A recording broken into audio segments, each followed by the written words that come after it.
Bueno, hasta ahora hemos visto vectores en el espacio bidimensional, pero no es el único contexto en el que uno puede visualizar los vectores. El otro contexto, por lo menos en esta materia en el que vamos a visualizar los vectores, va a ser el espacio tridimensional, ¿sí? Entonces, vectores en el espacio tridimensional.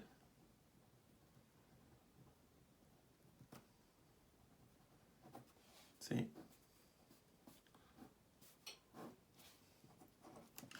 Entonces, como les decía, no es el único contexto o marco, el espacio bidimensional en donde pueden representarse los vectores. Digamos, en el espacio bidimensional uno tenía un eje X, un eje Y, y uno marcaba la componente en X, la componente en Y, y uno así obtenía las coordenadas que representaban el punto final del vector en este espacio bidimensional, ¿sí? Ahora, si uno quiere representar un vector en el espacio, uno necesita una tercera componente, ¿sí? Entonces, como necesitamos marcar una tercera componente, aparece un tercer eje, ¿sí?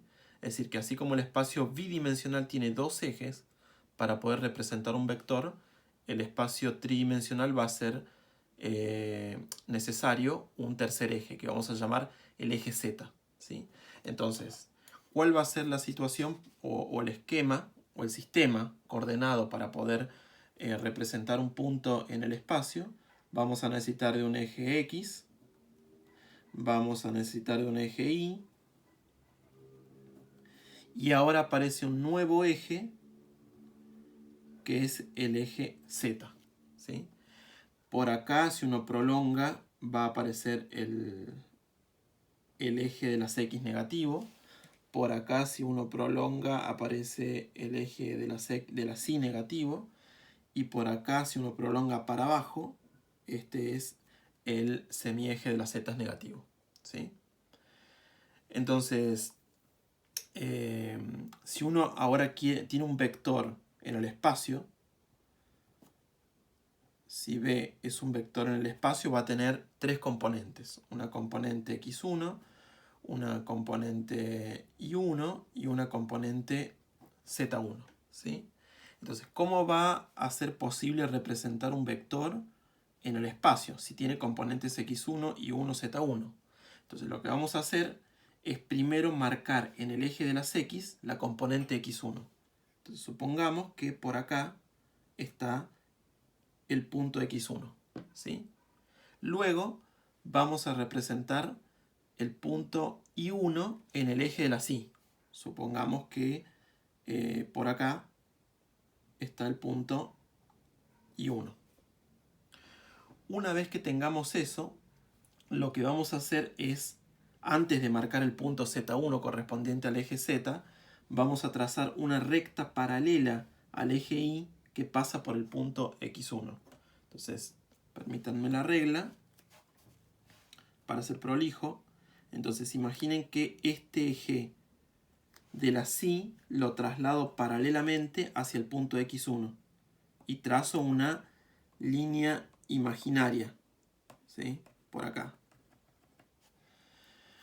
Luego voy a hacer lo mismo, pero esta vez con el punto y1. Es decir, voy a trasladar el eje x a que pase por el punto y1. Es decir, una recta imaginaria paralela al eje x que pasa por el punto y1. Entonces voy a tener por acá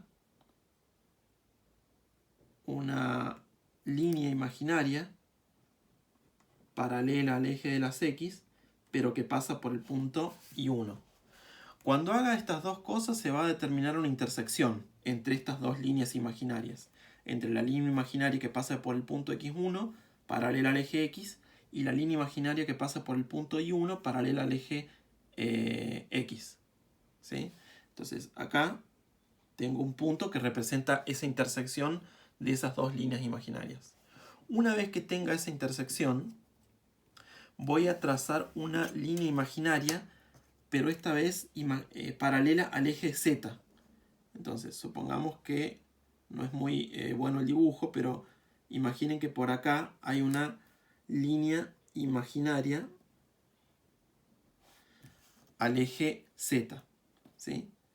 Y una vez que trace esa línea imaginaria al eje de las zetas, voy a marcar Z1 unidades. Entonces, si esta es mi línea imaginaria, que pasa por ese punto de intersección y es paralela al eje Z, voy a marcar Z1 unidades a partir de esta intersección, sobre esta línea imaginaria paralela al eje Z. Es decir, que si por ejemplo tengo acá Z1, entonces acá va a estar el punto de coordenadas X1 y 1Z1. Entonces,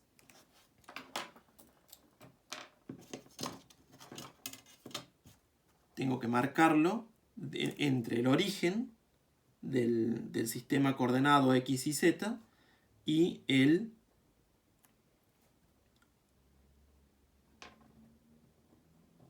punto este. ¿Sí? Ese va a ser mi vector.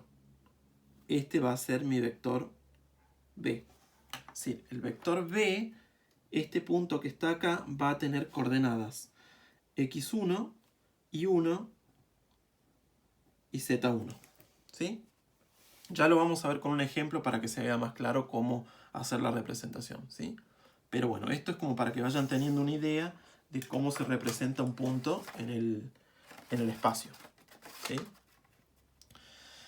Bien, otra de las cuestiones importantes cuando uno considera un sistema coordenado en el espacio, como es este, es que se determinan tres planos. Digamos, si uno por un momento se olvida del eje Z, el antiguo eje XY determina un solo plano, el plano XY.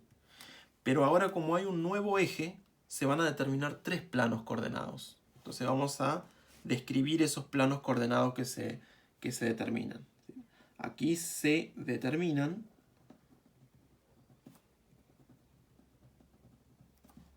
tres planos coordenados. ¿Sí? Entonces, el primer plano coordenado va a ser el generado por el eje X y el eje Y. Entonces, tenemos el plano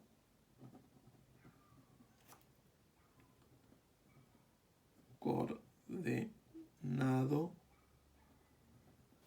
XY, que es el generado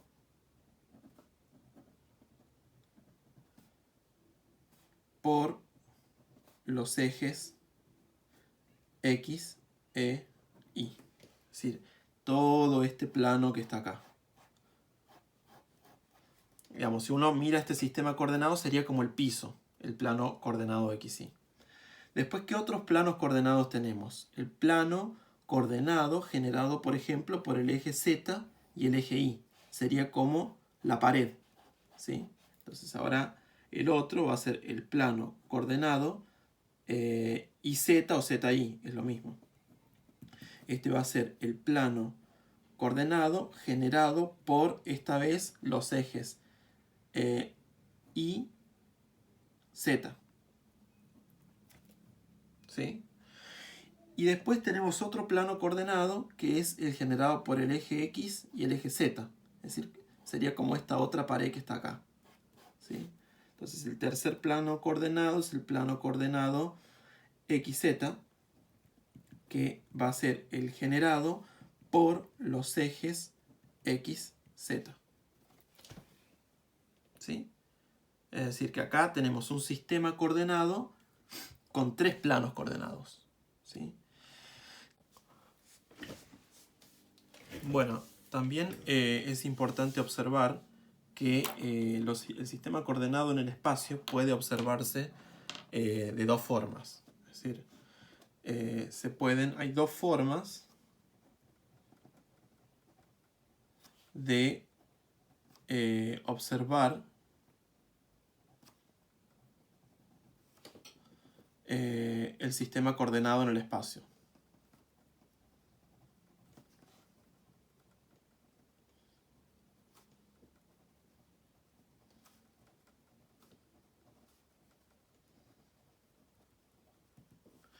La primera forma es lo que se va a llamar el sistema derecho. Es decir, imaginen que acá tienen el eje Z, acá el eje Y y acá el eje X. Entonces, acá el eje Z, ¿sí?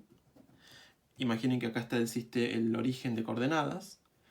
E imaginen que en el origen de coordenadas uno tiene la cabeza de un tornillo que apunta en la dirección del eje Z y que gira en esa dirección, ¿sí? Esta, girando el tornillo para allá, es la orientación que le está dando una orientación al sistema coordenado. Esta orientación se le llama sistema derecho.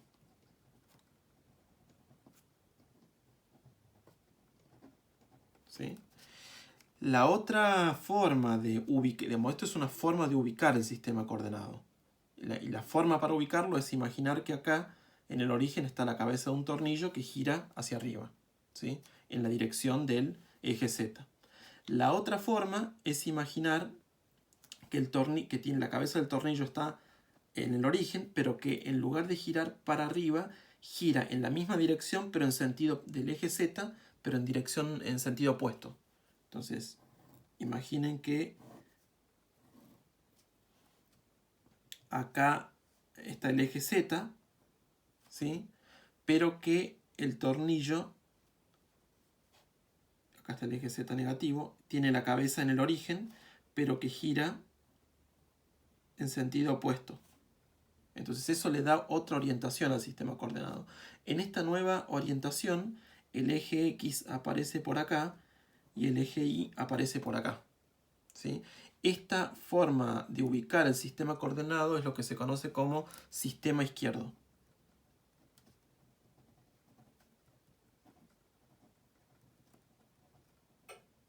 ¿Sí?